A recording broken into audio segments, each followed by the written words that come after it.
Welcome to Commander Legends Spoilers. This is the recap. We're talking about the best of the best, the creme de la creme. I'm Ryan. And I'm Zach. And this is MTG Friends. Thanks for joining us. Let's dive into one of the most crazy talked about ones, which is Jeweled Lotus, a 0-drop. Holy moly. It's sack Jeweled Lotus, add 3 mana of any one color, spend this mana only to cast your commander. Zach, I have seen people like trying to list this for like hundreds of dollars. It's like, what's going on? Those people are stupid. Yes, this is just bananas crazy. I'm not gonna like be too hard on this card because it's actually like really sick in terms of like how powerful it is. Yeah, but I think that people are really overstating how strong this card actually is. Yeah, when it's in the middle of 99, it's not as potent as a Black Lotus, of course. So, I mean, but it does harken back to super awesome Black Lotus standards. Yeah, it is literally a Black Lotus that only works on your commander. Yeah, so don't get me wrong, this card is strong. You pull this turn 1 and you've got a little bit more of a pricey commander, you're going to slam that thing and be super ahead. Oh, yeah, and all 3 of your opponents are immediately going to jump on you. Exactly.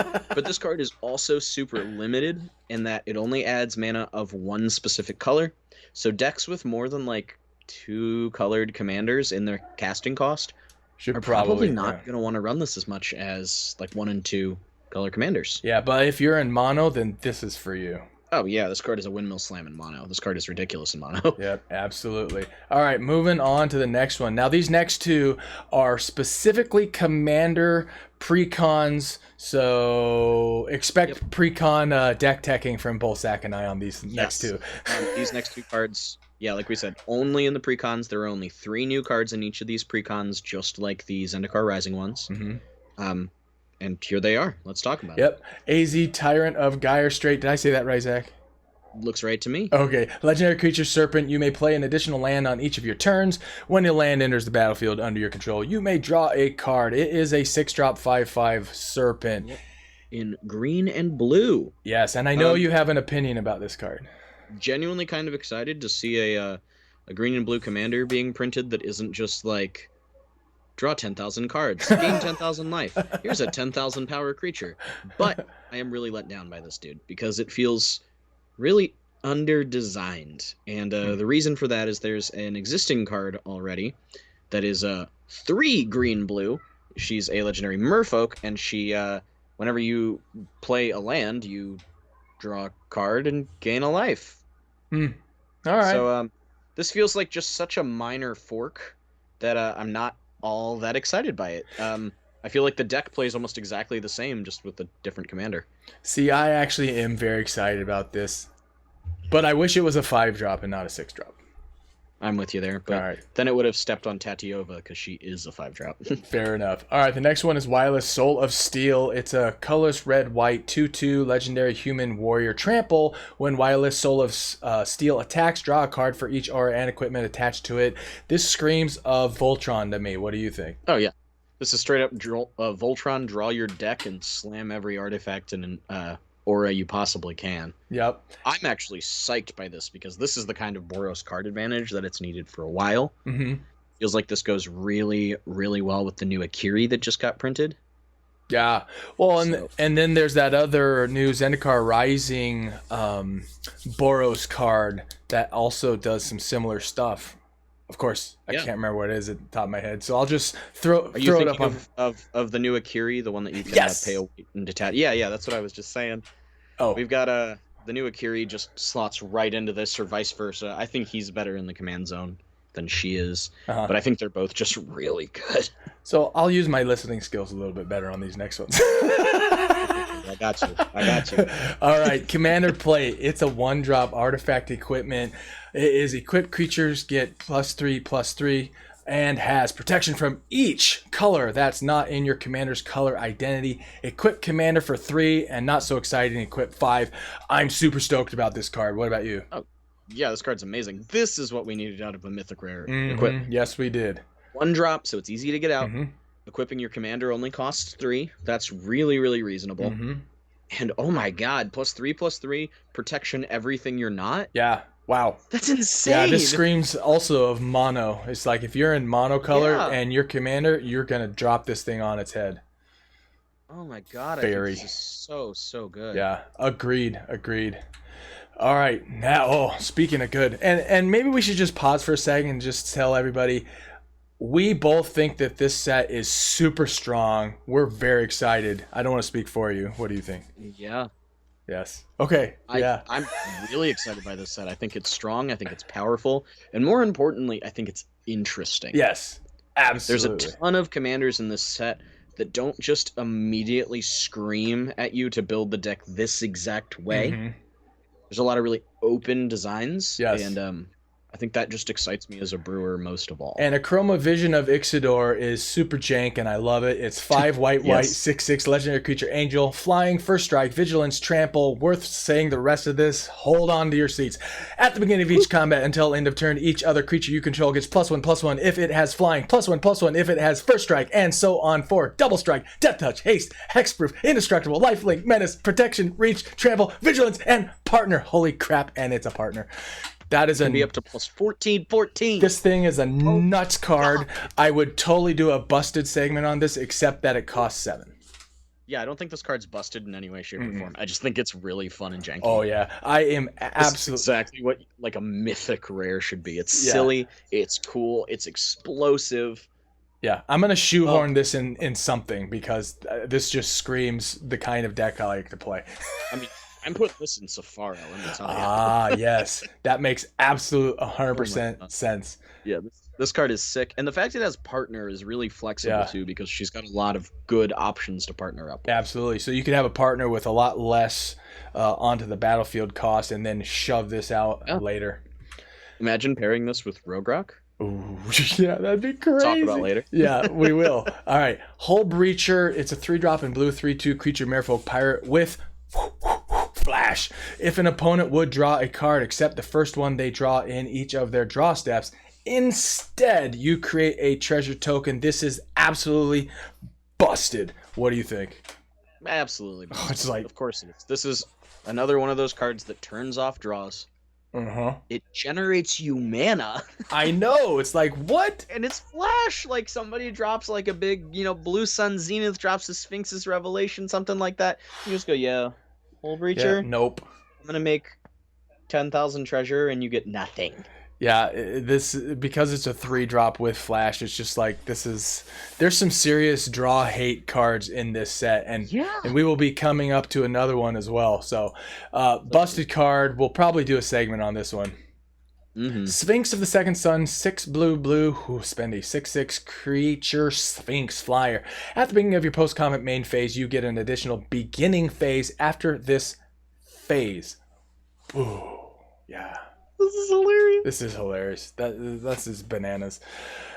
Not much can really be said about this card except that who wouldn't want to take double? To pay mana for this. Yeah, I just am. I get you an untap, an upkeep, and a draw. Yeah, I mean, I wouldn't run this as a commander, but I definitely shove this into a blue deck. It can't be a commander, so you're set there. Can't be a commander? Why? It's not a legendary. Oh, you're right. Hey, look at that. Yeah, you're right. Absolutely. No, sneaky. That makes sense. Okay. Hey, moving on. Oh, speaking of crazy cards, Tavesh Zatz, Doom of Fools, 5-drop 4, legendary planeswalker Zatz. That can be your commander and is a partner. +2 creates 2/01 black thrill creature tokens. +1 you may sack another creature or planeswalker. If you do, draw 2 cards, then draw another card. If the sacrifice permanent was a commander, and then its ultimate is super crazy. I can't imagine pulling this off, but hey, -10, gain control of all commanders. Put all commanders from the command zone onto the battlefield under your control. Yeah. Comes in at 4 loyalty too. Like, yeah. He defends himself really, really well. Not perfectly. I wish this +2 made 3 thralls, so you had like 1 blocker for each opponent.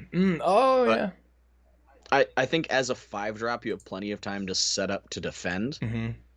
And I also appreciate that he can't be doubling seasoned. So like you're playing him in green, you can't have a doubling season him out and have him ult immediately. That's probably a good balance there. Yeah, that would be pretty janky if doubling season made this blow up.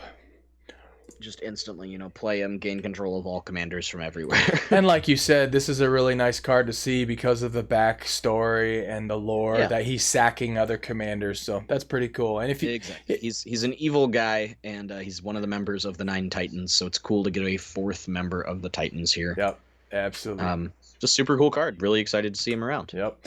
Kamal, Heart of Croza, 6 green, 5/5 legendary creature, human druid. At the beginning of combat on your turn, creatures you control get +3/+3 and gain trample until end of turn.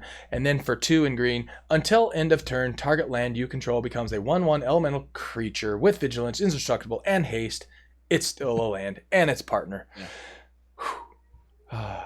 Again, love it. This is part of a cycle of mythic rares, as you've probably caught on to with partner. Yes. We've seen 2 of them so far in this spoiler. This is the 3rd. Super cool. Mm-hmm. Very spendy. That's okay. That passive ability is absolutely absurd. Mm-hmm. Oh my god, great card. Especially since you're in green and actually have the ability to like ramp into this. Yeah. Yeah, this is very hard. This would normally be a late game drop, but because it's in green, it'd be mid game for sure. Yeah, like turn 5, you can pretty reliably pull this off if you're in a well constructed green deck. Yeah, and it's just such a cool card. All right, Promise of Tomorrow. It's a 3-drop in white. Whenever a creature you control dies, exile it. At the beginning of each end step, if you control no creatures, sacrifice Promise of Tomorrow and return all cards exiled with it to the battlefield under your control. You could definitely build around that card. Yeah.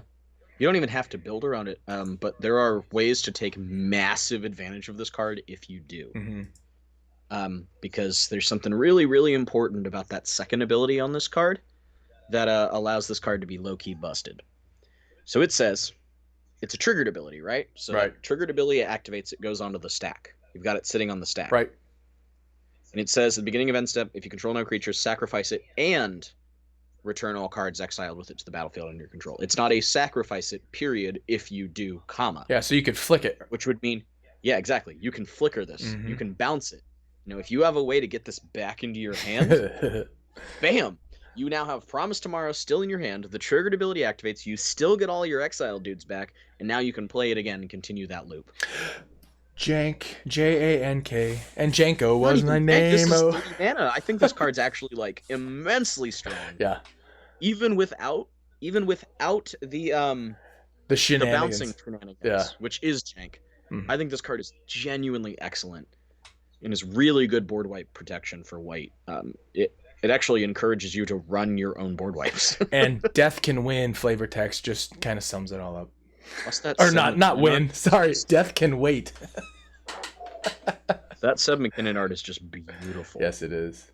Haunting. I love that guy's art. Haunting. Oh, Livio, Oathsworn, Sentinel for 2/2/2, legendary creature, human knight.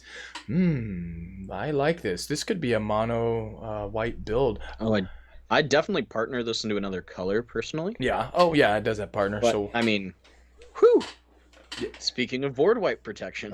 So, yeah, choose 1 in a white, choose another target creature. Its controller may exile it with an Aegis counter on it. So there's like that little political aspect. Mm-hmm. Most of the time, you're going to exile your own dudes. You're going to exile your own dudes. Get ready for a big return of everybody. But let's say maybe somebody's targeting an opponent's card and they really don't want it to go away. Well, you can just say, hey, well, why don't I exile your dude for you? We'll get him back later. Don't worry. We'll get him back. Because it doesn't care if you have to recast Livio. It just cares if they have that counter on them. So yeah, it's got like some cool politics around it, and I actually really like it. Yeah, it's to be interesting to see what kind of partners would make sense for that thing. Oh, you snuck in Prava of the Steel Legion into I had to. Okay. He's too cool. Well, let's talk about him because it's on the list. Yeah. All right, it's a 3-drop 1/4 legendary creature, cat soldier. As long as it's your turn, creatures tokens you control get +1/+4, and for 4 you can create a 1/1 white soldier creature token, and it's a partner. I know why you put it in here. It's the same reason I'm excited. Go for it, Zach. He's so cool. I don't even care that this card feels kind of janky. You pair him up with Tana and you got a bunch of 2/5 tokens. Like, why not? Yeah, or 3 colors. You'd go white, green, red.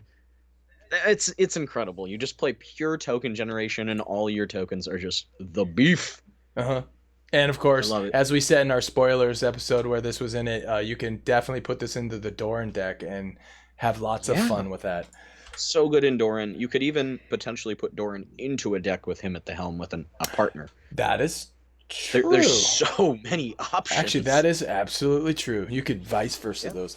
All right, Yeah. Carthalion True Heir. It is a red, green, white, 3/3 legendary creature human warrior with a lot of backstory, a lot of lore, which Zach's about to tell you. But before he does, we're going to say what this thing does. When Carthalion True Heir enters the battlefield, target opponent becomes the Monarch. Oh, the Monarch. You can't become the Monarch this turn. Oh, some Monarch hate built in. If damage would be dealt to Carthalion while you're the Monarch, prevent that damage and put that many 1/1 counters on it. Sweet. Yeah, this feels like self-burn tribal in a way. Mm-hmm. You basically have to reclaim the monarchy using, the true heir, and then smack your own Jared with as much damage as you can to make him absolutely massive. I wish he had trample. Oh. But it's okay that he doesn't. I think he's still super cool. Now tell. And backstory wise, he's awesome too. He's actually a planeswalker later on in the story. He's not obviously on this card, but he becomes somebody called the Shadow Mage. Ooh. And well, I mean, he's the main character of a couple books, The Shadow Mage, Wayfarer, and Battle Mage. Super cool. He battles people like Revittal, if anybody knows who that is. He is from Dominaria, and he's a big deal character. He's a friend of Christina of the Woods. He literally had the Moxes at one point. And he even helps find the things that destroy the Golgothian Silex, which is awesome as well. And all of those words probably sound like gibberish during that story, because they chose some really, really weird names. But he's important in the story, and we actually don't know what happened to him. The Phyrexian invasion happened, and we just have no idea if he died or not. Mm-hmm. We just know for sure that he ascended and became a planeswalker after battling a Ravidel. I want to ascend and become a planeswalker. Yeah, I know, me too. Yeah. But super cool card. Really, really cool to see Jared finally on a card, and I'd love to get a planeswalker card of him in the future and find out what the hell happened to him. All right, cool. Next up is again Arcanum Weaver. He is a red, white, black 2/3 legendary creature and human wizard. Zach, you put this on here, so you get to talk about it. I did. His activated ability is pay Mardu, so red, white, black, tap, sack an enchant, return an enchantment from your graveyard to the battlefield. So I put this guy on here because he feels like the first real foray into what could be like a curses commander for a real commander deck. He's really, really powerful in the fact that you can kind of selectively put curses where you need them, and then just tap, sack that curse, and return it from the graveyard to the battlefield on whoever you'd like. Ah, okay. Because the sacrifice and enchantment is part of its cost, which means before the ability actually goes in the stack, that enchantment's going to be in the graveyard, so you can target the same enchantment that you sacrificed. It's also really good for those like black enchantments that are like modal, but they have one really, really bad option, like lose the game or discard your entire hand, or target opponent makes a ton of creatures. So you can play that, do 3 of them and then tap, sack it, and bam, it's back completely fresh. You're good to go. Mm-hmm. Okay. He just looks really, really fun and seems like a cool way to really make use of cool curses, cool weird enchantments that you'd like more power out of. I'm looking forward to seeing what you do with it. Me too. I haven't touched it yet. Quain Itinerant Meddler. It's a white, blue, 1/3 legendary creature. Rabbit wizard. Rabbit. Okay. It's a rabbit. Tap. Each player may draw a card. Then each player who drew a card this way gains 1 life. All right. Yeah. He's cool. Yeah. He's a bunny. That's the whole reason he's on this list. We're going to move on because we got a lot of cards to cover. Great card. Obeca Brute Chronologist. It's a 1 blue, black, red, 3/4 legendary creature, Org Wizard. Ogre. Org? Yep. Ogre. Yes, Ogre. Tap. The player whose turn it is may end this turn. Ooh, that's nasty. Yeah. Now, granted, it's a May, so you can't just like point at an opponent and go, sorry, your turn's over. But you can play a whole bunch of abilities that would end at the end of your turn, and then use Obeca to just end your turn and not end the turn, or you not have those effects trigger. This is what is it? Sundial of the Infinite. This is that on a commander. Okay, yeah. Huh, interesting. So yeah, your main phase right before you go to the end step, you can just tap, Next Yeah. up. I mean, and if you finished all the things you wanted to do in your turn and somebody goes to like flash something in, you could just end the turn. We're like, no. Exiles it. Somebody, maybe an opponent's turn and something really bad is happening because it's somebody else. You can say, hey, you want to just end the turn? They're like, yeah, sure. So you go, cool. Tap. Go ahead. End the turn. It's super, super strong. It's got cool political tools. But I think the best way to do this is just completely abuse until end of turn effects that make delayed triggers that Obeca can just turn off. Sweet. All right, Body of Knowledge is 3 blue, star/star. Body of Knowledge, power, and toughness are equal to the number of cards in your hand. You have no maximum hand size, so it's got a reliquary tower all built into it. And whenever Body of Knowledge is dealt damage, draw that many cards. What a crazy draw mechanic for blue. It's got the big brain plays. Mm-hmm. The big brain plays. Yes. Look at the brain on Brad or body. Oh, body. yeah. Beautiful. See what I did there? No, super cool card. I really, really like this card. The art is so cool. Yeah, it really is. Very powerful. Only 5 mana. I think that's pretty reasonable for this. Especially as a way to kind of refresh your hand. Yeah. I think it's more than reasonable. I would still be fine if this was 6. Yeah, so. I would probably be fine with this at 6 as well. Yeah, or actually, to make this even more fair, it probably should have been 2 colors, 3 blue. Yeah, you're probably right. Mm-hmm. But I'm okay with that. Yep. We're not on their R&D team yet, so we can only just make suggestions. But if anybody's listening, hey, we'll be on your R&D. We'll make the jank go away. Or will we? Necrotic Hex. Each player sacrifices 6 creatures. You create 6 tapped 2/2 black zombie creature tokens. I like this card. That's really all I have to say about it. It's like the next upgrade to Hex, which is a 4 black sorcery, destroy 6 target creatures. Yeah. So each player does not have to control 6 creatures. You can in fact control 0 creatures and activate this. But really, you're going to use this in decks that like want to self-sacrifice anyway. Mm-hmm. So like this is sick. This is disgusting. And the fact that you're getting 6 tapped 2/2s is even better. In fact, my only annoyance with this card is with all the 6s on it, it costs 7. That's nitpicky, man. The only problem I have with this card is it does cost 7. I think it's a little spendy.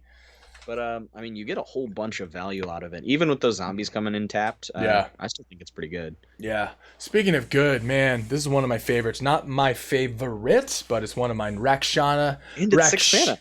Let me say it right. Rakshasa, Debaser, 4/6/6/6 creature cat demon. All right. Whenever Rakshasa Debaser attacks, put target creature card from defending player's graveyard onto the battlefield under your control. So reanimation, that's super awesome. But then the new Encore ability triggers at 6 black. You get to bring 3 of these out, assuming you have 3 opponents attacking, which means you get to grab 3 out of. It's just whoa. And it's permanent value, even with the Debaser tokens going away at the end of the turn, unless you're playing Obeca, in which case maybe they don't have to. Yeah, but I love this card. Oh, it's so good. Yeah, and it's priced fairly. I like that it's fairly. Everything about this card. 6 mana for this is insane. Yeah. I think 8 mana for this, for the Encore, is like value there. Super value. I expect to put this in a handful of my decks. I do too. Arcalos Lagoon Mystic. Colorless black, green, blue, 2/4 legendary creature, turtle shaman. And I was like, I'm controlling everything. As long as Arcalos Lagoon Mystic is tapped, other permanents enter the battlefield tapped. As long as Arcalos is untapped, other permanents enter the battlefield untapped. I think you could lever this in some pretty funny ways. This seems very hateful. Yeah. Yes. Yeah, it kind of does. You play this with like a Pemenzora or a Freed from the Real, and you just untap him when you need him untapped, and you tap him when you need him tapped. Yeah. It's so hateful. I mean, it only buys you 1 turn because their permanents come untapped after, but still, that really slows down your opponents. Well, and don't forget, you can play tap lands and tapped creatures that now enter untapped. Heck, we were just complaining about the Necrotic Hex making 6 tapped 2/2 zombies. Yeah. They come in untapped now. There you go. All right, that is an example. Yes. Very cool. Yeah, I think this card's really cool, though. Yeah, this is a very interesting one. They did a really good job with this set. Kadama of the East Tree, 4 green, 6/6 legendary creature spirit with reach. Whenever another permanent. Reach. Yep. It's got, yes, Kadama has reached. There you go. I see what you did there. Whenever another permanent enters the battlefield under your control, if it wasn't put onto the battlefield with this ability, you may put a permanent card with equal or lesser converted mana cost from your hand onto the battlefield and its partner. This seems super broken to me, but so busted. I like this card. Don't get me wrong. I just think he's really overpowered for what he does. Like, sure, he's 6 mana. You got to get there, but he's in green. But like the fact that every single thing you play, you get to kind of double up. That's just wild. Yeah, that could be levered pretty good. Yeah. Play a land, put another land out. All right, so this one's on specifically because of me, I must admit. Kulfin, the Last Hue, 3 white, black, green, 3/7 legendary creature, Tree Folk Shaman. You can never have enough Tree Folks. Vigilance, reach. Whenever Kulfin, the Last Hue, or another creature you control dies, return up to 1 other target creature card with lesser toughness from your graveyard to your hand. I love this card. 1, because of my Doran deck that it's going to be shoved into, and 2, well, there's like 4 different, but I'm only going to cover 2. The second one I'm going to mention is this totally reminds me of Lord of the Rings. It just, I don't know. Oh, yeah. It's like... Absolutely. Kulfin is an old lore character, and I'm sure he was directly inspired by Lord of the Rings. Yeah, so I love this. And, you know, even though I hate Secret Layers, I would buy a Lord of the Rings crossover tomorrow. I wouldn't even blame you. All right, Sweet Gum Recluse, another one I decided to shove in here. 4 green, 03 creature spider, flash, cascade, reach. When Sweet Gum Recluse enters the battlefield, put 3/1/1 counters on each of any number of target creatures that enter the battlefield this turn. And even though I have an affinity for spiders, I must say, and I know you agree, because from our spoilers episode, this is a great card. Yeah, it really is. I'm happy to pay 6 mana for a flash cascade at least 3/6. Yeah, it's just like... If you get something else of value, that thing can get bigger as well. It's got reach. Like, this is a good spider. Very good spider. I agree. You can never have enough spiders.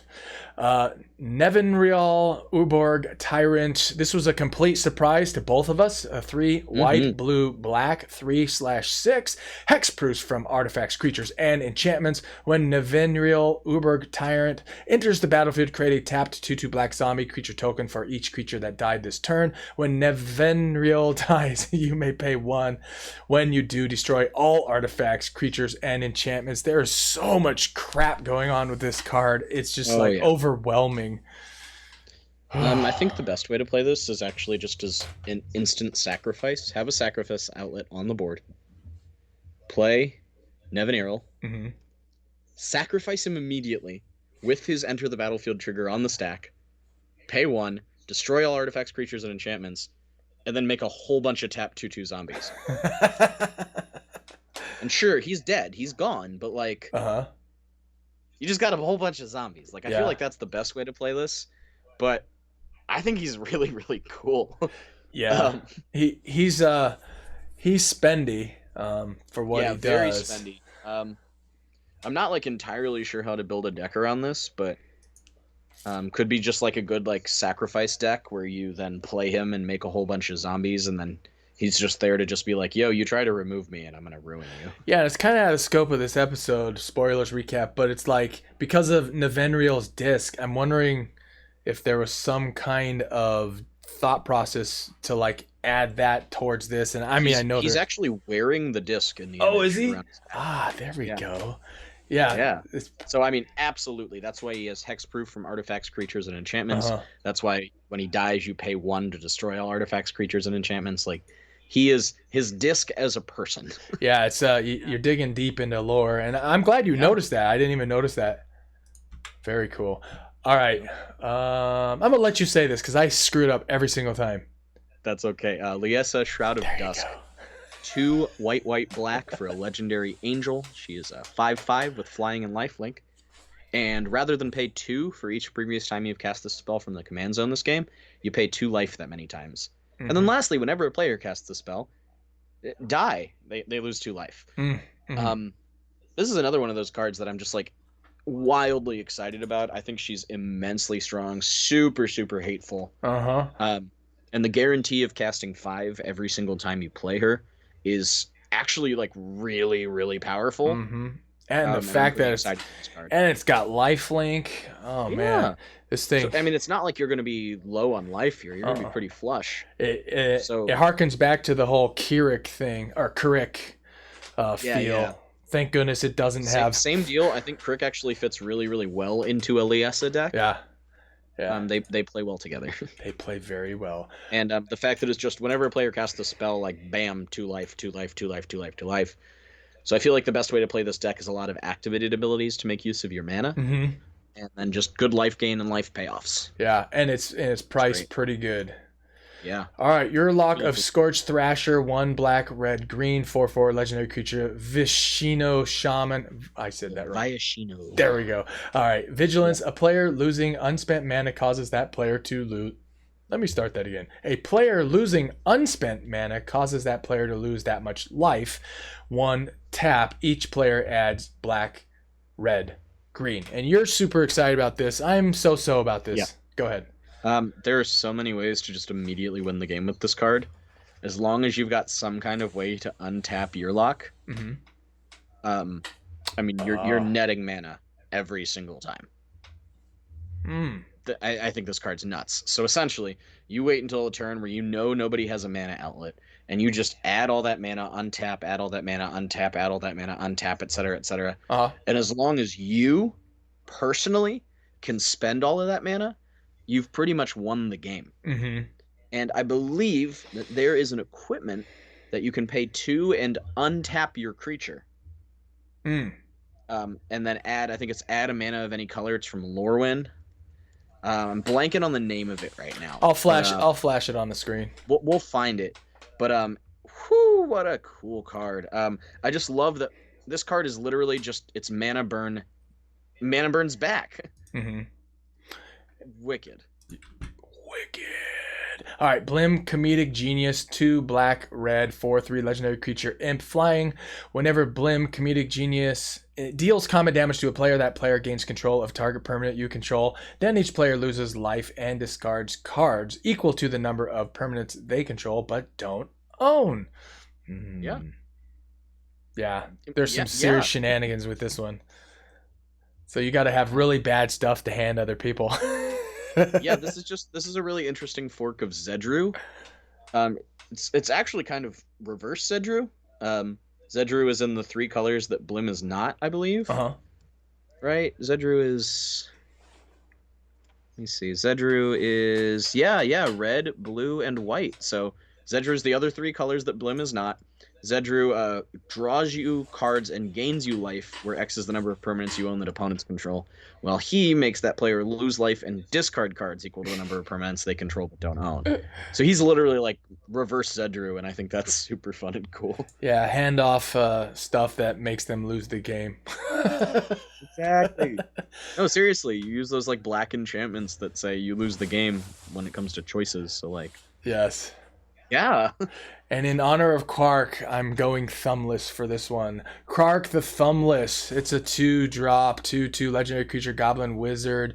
Notice, as Zach noticed earlier in our spoiler, his thumb is actually around his neck.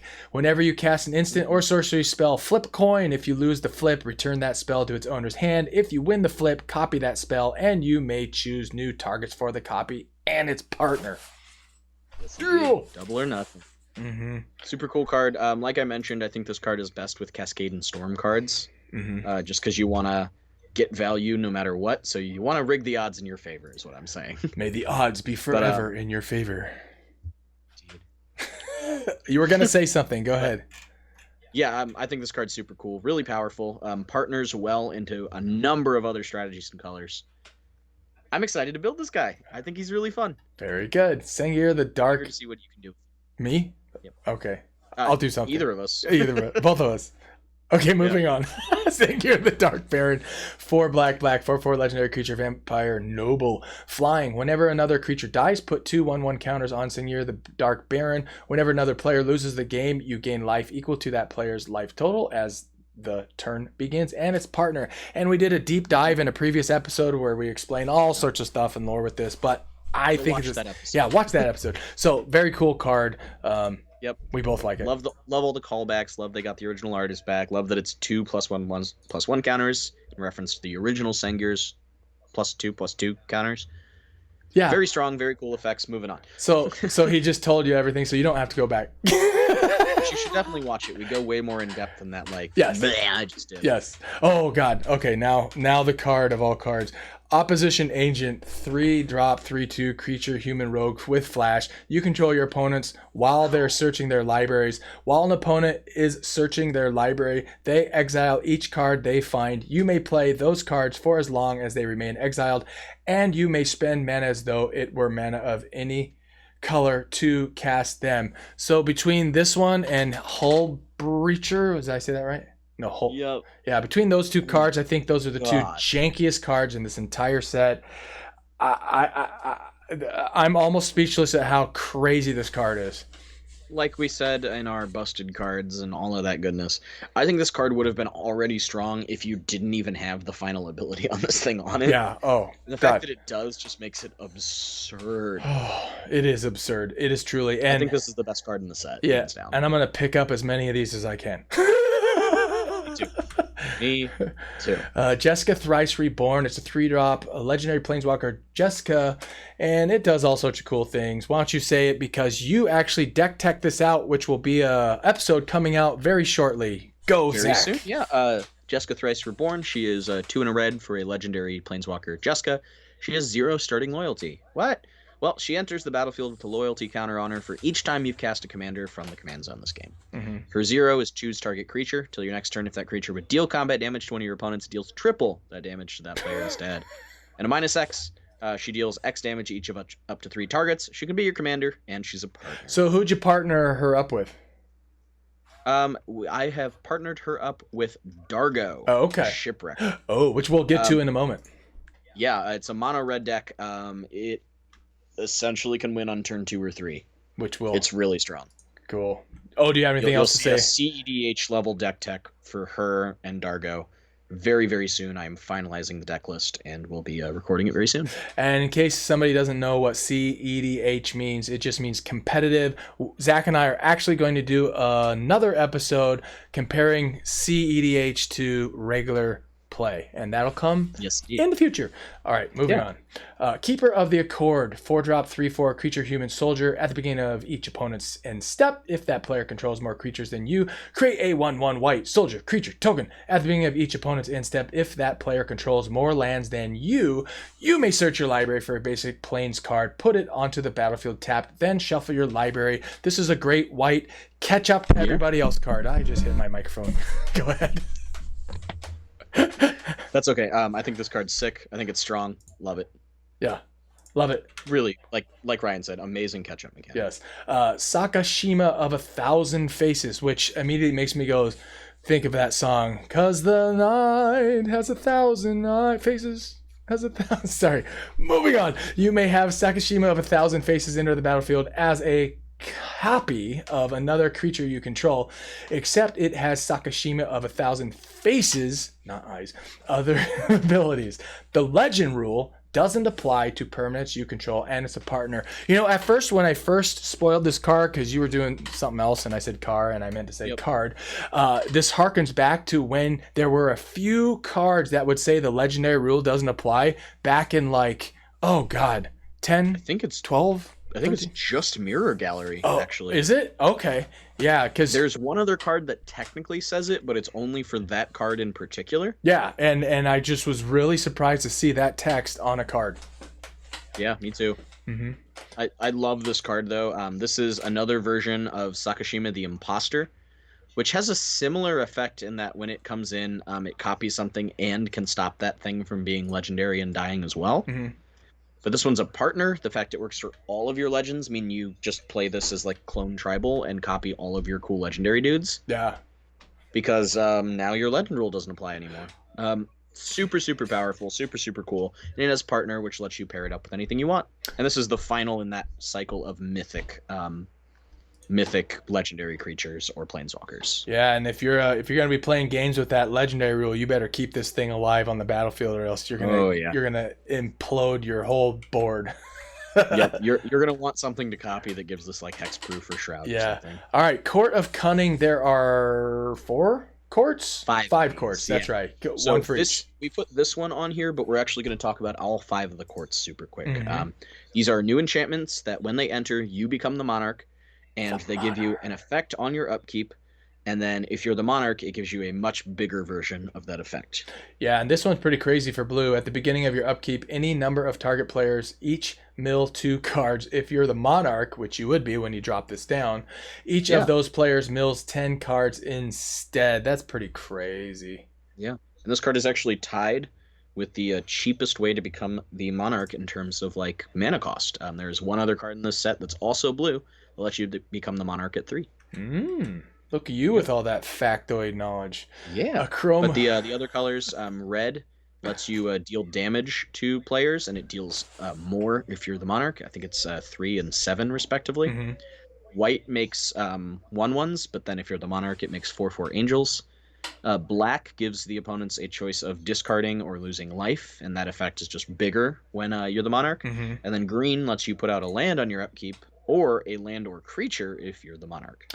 Yeah, for monarch heavy decks, this would definitely be an auto include, but definitely monarch specific. A Chroma's Will. I mean, I don't even think it has to be like monarch specific. You don't need a lot of support for monarch, because once one card has triggered monarch, it's going to be around for essentially the rest of the game. Yeah, that's true. And the likelihood that other people are going to be playing monarch, although if you're drafting this, then you'd be really working towards that. But yeah. Yeah, but Monarch's super cool because it gets passed by just dealing combat damage to the player who's the monarch. And I think Monarch just genuinely improves commander games that it's played in. So personally, I would highly recommend playing at least 1 or 2 cards that start the monarchy. And the earlier in the game you can do it, the better. Yeah, it's a really powerful effect. You know, whoever's the monarch at their end step draws a card.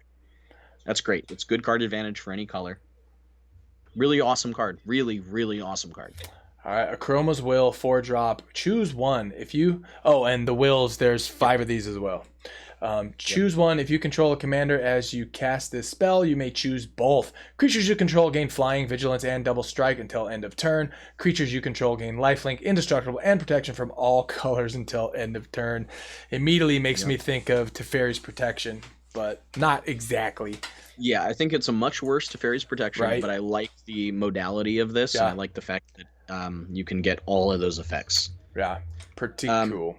Yeah, the other ones, black has the choice of making your opponents sack their biggest dude, or make tokens equal exile all graveyards, make a number of tokens equal to the most power exiled this way. Blue makes your opponents choose a permanent and give it to you, or make all your creatures become a copy of one thing for the turn. Red is a sorcery that makes you either mana equal to the number of cards in an opponent's hand, or lets you impulse draw 3, so exile 3 cards off the top of your library, you can play them. And then green lets you either make all of your lands into 1/1s with, trample, haste, and indestructible, or have all of your creatures deal damage to any one target creature. And all of them have the, if you control a commander, you may choose both. Pretty cool. All right, Dargo the Shipwrecker, 6 red, 7/5 legendary creature, giant pirate. As an additional cost to cast a spell, you may sacrifice any number of artifacts and or creatures. This spell costs 2 less to cast for each permanent sacrificed this way, and 2 less to cast for each other artifact or creature you've sacrificed this turn. Trample partner. Go for it. So like I mentioned, this is my Jeska partner. And he turns Jeska essentially into a ticking time bomb.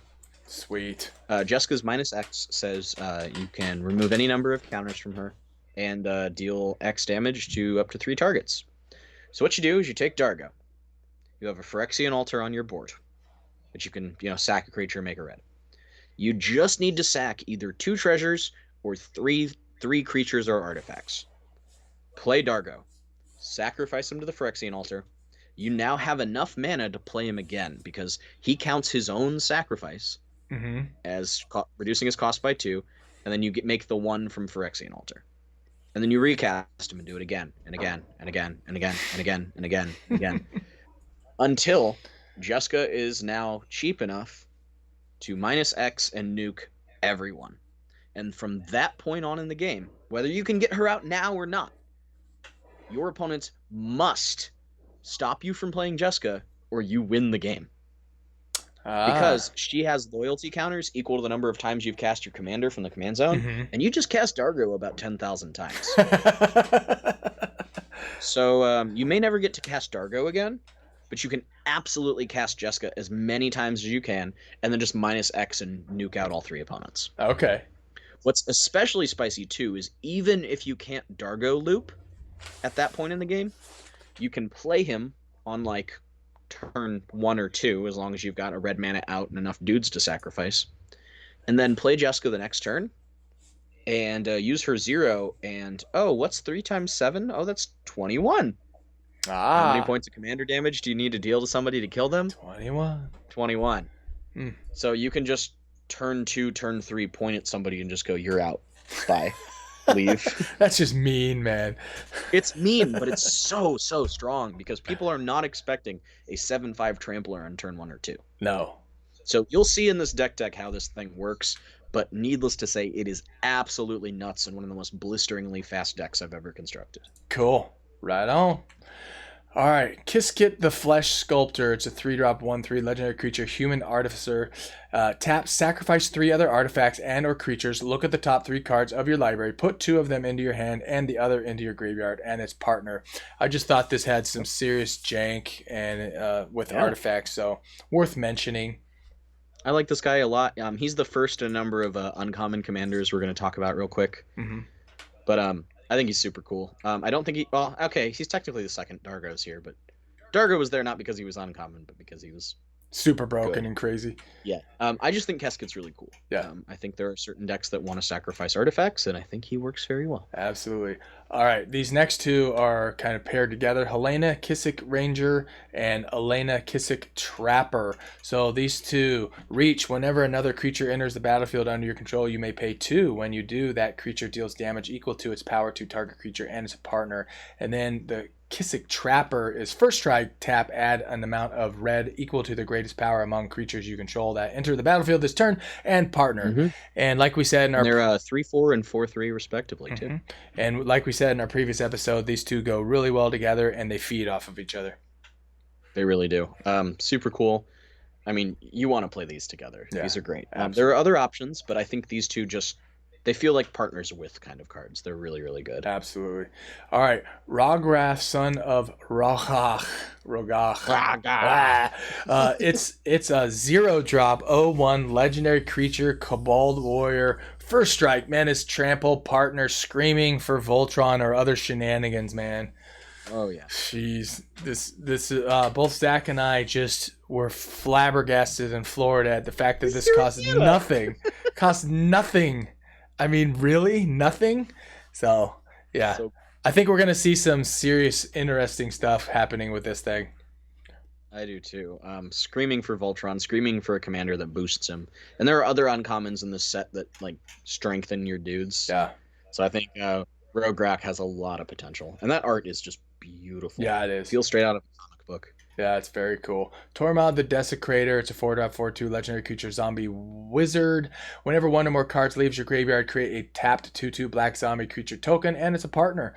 It's just cool graveyard play. Yep, I am absolutely going to be playing him in my Charade deck because it's going to make an absolute boatload of 2/2 black zombies. And we like zombies. All right, yeah. So this one is super cool. Horizon Stone 5-drop. If you would lose unspent mana, that mana becomes colorless instead. There's so many ways we can lever this. I mean, yeah, that's just solid. I would like to see this as 4. Please don't play this against my Yearlock deck. Yes, I would have liked to see this as 4, though. Yep, 3 or 4 I think would have been a little more reasonable. Yeah. But even at 5, I think this is really cool, and it's a cool way to like bank your mana for later. Absolutely. War Room, I put this in here. I don't know if you would have put this in here too, but I really... Yep, absolutely. Yeah, I love this because it's got the 3 tap pay life equal to the number of color identities in your commander's color identity. Draw a card. I mean, for a land to draw a card like that, I think it's fantastic. It's amazing. Yeah. You play this in like a mono, dual color, or even a no color deck. And this is just amazing card advantage. Absolutely. I'm happy to pay 3 to draw a card on a land. Mm-hmm. As am I. And Gillis Commons. Gillis Commons enters the battlefield tapped. When Gillis Commons enters the battlefield, return a land you control to its owner's hand, and then it taps for 2 colorless. So it's basically a Soul Ring, but comes in tapped. Sort of. Yeah, it's the bounce lands from Ravnica. This is the 11th in that cycle of 10. Mm-hmm. So all the others add guild colors. This one adds colorless. Sweet. And I think it's noteworthy in that respect. Absolutely. Vault. Go ahead. Yeah, these next 5, we're just going to talk about the first one, but these are the remaining 5 in the Battle Bond Crowdland cycle. Yep. All of which just say they enter the battlefield tapped unless you have 2 or more opponents. Which you will most likely have because you're playing Commander. Realistically. So, there's Vault of Champions, Undergrowth Stadium, Training Center, Spectator Seating, and Rejuvenating Spring. Yep, so Simic, Boros, Izzet, Golgari, and Orzhov get their representation here. Yes, they do. Fall from Favor. Enchant creature. Yes. When Fall from Favor enters the battlefield, tap enchanted creature and you become the Monarch. Enchanted creature doesn't untap during its control's untap step unless that player is the Monarch. You snuck this in here. This is one of 2 commons that I included on the list. Mm-hmm. I just think this is really cool. This is the other 3-drop that makes you the Monarch, and it's really good Monarch defense. Yeah, that is pretty cool. And I pick their most dangerous thing and tap it down until they finally manage to deal combat damage to you. Mm-hmm. And it keeps something tapped on the board, so that ain't too shabby. Yeah. All right, Impulsive Pilfer. You put this on the list, so you get to talk about it. All right. For a single red, you get a 1/1 Goblin Pirate. When he dies, make a treasure token. And he has Encore for 3 and a red. Exile this card from your graveyard for each opponent. Create a token copy of it that attacks that opponent this turn if able. If they gain haste, sack them and getting the next 10 step sorcery. Blah, blah, blah, blah. Cool. What's important here is that he mana refunds himself. So, you get a 1/1 on turn 1. That's going to make you a treasure. That's almost ramp at that point. He refunds his cost. And then the Encore almost refunds itself on its own. But I put him on here because this card is busted in Dargo. Oh, yeah. He's just really good with Dargo. Very cool. You sack him. 2 Dargo's ability, you get a treasure. That treasure can pay for up to 3 of another Dargo to cost at some point. And just having Encore on there, I think, is just really strong and helpful. Somehow I have a feeling this is in your Dargo command deck. It is. But it's not unarchitect yet, so I just have a category just called Impulsive Pilferer, but it's not here yet. I gotcha. With just a random card in it. I gotcha. All right. So now we are in the reprints. We aren't going to go over much of the reprints except for some very notable ones. First being Rings of Brightheart. It's a 3-drop whenever you activate an ability. If it isn't a mana ability, you may pay 2. If you do, copy that ability. You may choose new targets for the copy. This is a super powerful card that hasn't been reprinted in a very long time and was really creeping up in price. Yeah. So I'm not surprised. Maybe this is for another episode, but if MTG is saying that they don't watch the secondary market, I say poo-poo on that. You're a bunch of liars. We all know that that's a lie. That's a bunch of hooey. The moment that they did the Bitter Blossom Secret Lair and priced it at about what Bitter Blossom was priced at, you just knew. Yeah, especially these next couple cards, because we also have Staff of Domination. Oh, big surprise that, they're reprinting this too? Oh, okay. Yep, come on. Very expensive card. They're putting it a rare just like they did with Rings, and it's actually going to really drop that price. Yep, and this one really shocked me. Vampiric Tutor. I mean, this is always going to be a spendy card, and they absolutely are watching the secondary market if they're reprinting this. And people have just been begging for a reprint for this card, even outside of just the secondary market. Yeah, everybody needs this card. And speaking of reprints, holy moly, was I absolutely shocked to see Mana Drain as one of the reprints. I did not see this coming. I didn't think this was ever going to be reprinted. I mean, it was reprinted in a master set a couple of years back, which dented the price enough to drop it about $50, but it's back up to over $150 until this was spoiled. Yeah, and I have a feeling you're going to want to pick these up now because they're going to go right back up. Yeah, this card has been needed as a reprint for so long. Yep. It's already down to about $70 if you wanted to pick one up now. 70 to 80 it looks like. So this is the time. This or release weekend is going to be your best time to grab this Yeah, card. absolutely. And then Beacon, sacrifice command Yeah, beacon. not tower, beacon. Yeah, sacrifice sacrifice command beacon. Put your commander into your hand from the command zone. So yeah. Yep. This card was creeping well over $25. Only ever printed once. This card's been in desperate need of a reprint, and it's a card that essentially allows you to dodge your commander tax if your commander tax has gotten too out of control. Large. Yeah. And then wonderful card. So happy to see this reprinted. And Scroll Rack, another one I was surprised to see reprinted. It's a 2-drop, 1-tap, exile any number of cards from your hand face down. Put that many cards from the top of your library into your hand. Then look at the exiled cards and put them on top of your library in any order. I probably didn't need to read all of that, but I did anyways. And yeah, that's okay. Just I'm really surprised it got reprinted. I kind of didn't want to see this one reprinted, but I understand why. Yeah, it's been in dire need. The price has just been so inordinately high. Yeah, and I don't have one, so I'll probably pick one up. Me either. I've been wanting one for a while. Speaking of a card that just has been super spendy, 3 visits. It's an uncommon, and it's an uncommon here. This thing was well over $100. What? $20, $120, $130, yeah. Holy shit! And it was purely on scarcity. This is a card that, I mean, there's another card that does the exact same thing as this card, but having that redundancy, having 2 of them, right? You know, people that played green, you wanted this card, and so finally getting a reprint of this is so needed. Yeah. So the original probably isn't going to dip that much, but pretty cool. All right, and I believe I think the original's secure in its price most likely. Yeah. But it's great to finally get a reprint of it. Well done. So that is Zach and I's the MTG Friends list for the spoilers for Commander Legends. This is a recap. This is what we considered best of the best, the most noteworthy. There are more cards, right, Zach? There are many more cards. Many more. There's a bunch in there that are legendary uncommons, and there's just a lot of stuff in there that's going to really be great for your arsenal of commander decks and deck techs. And look for our future episodes that are going to have a few of these new cards as commanders. Yeah. So we highly recommend checking out the full list, though. Find your favorites.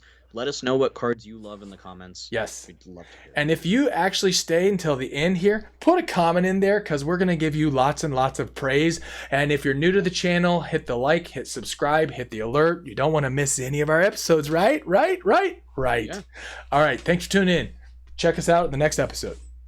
Thanks for watching.